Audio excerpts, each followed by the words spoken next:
6 زاروکên سێوی ئەذرەبیجانینە دێ û bavê wan li baxozê hatine kuştin. Dapîra wan xwedî dike.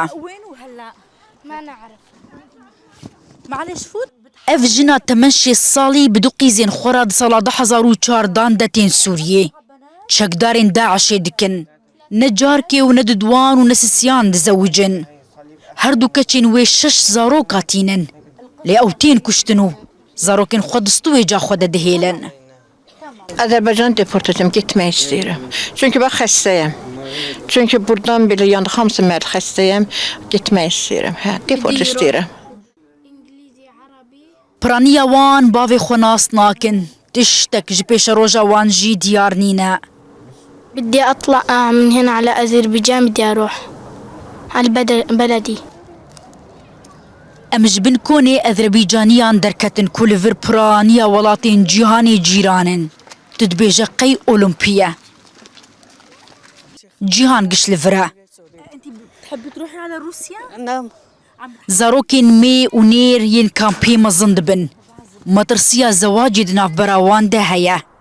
Zarokên mîradgirên Daişê ne û ev kamp take paşmaya zindî ya wêrê xistina tundrê ye. بلا بلا بو Li vir mexortekî nûhatî Misrî dît. Dilê wî di zewacê de heye. Lê ne wêre, qedexe ye. هون ممنوع الزواج. هون ممنوع مصر. Ê te dixwazin. ايه بس ممنوع. Rêveberatiya kampê dibêje bê elmê wan du zarokên nû ji sala 2024 ve li kampê jidayîk bûn. Ku bavê wan 14 salî ne.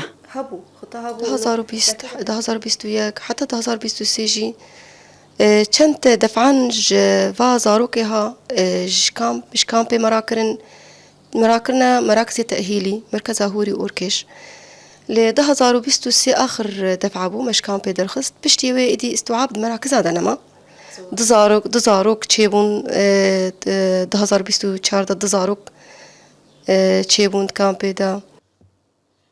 Divê kampa ku navê wê roj li Rojavayê Kurdistanê û temenê wê 10 salin. 1333 jin û zarokên Daişê ku dikin 788 malbat dijîn. Take kampa Daişê ye ku dibin kontrola Kurdan de ye.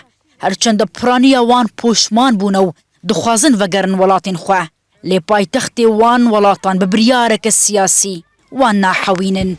Vivian Fettah, Rûda û kampa roj li bajarê Dêrikê.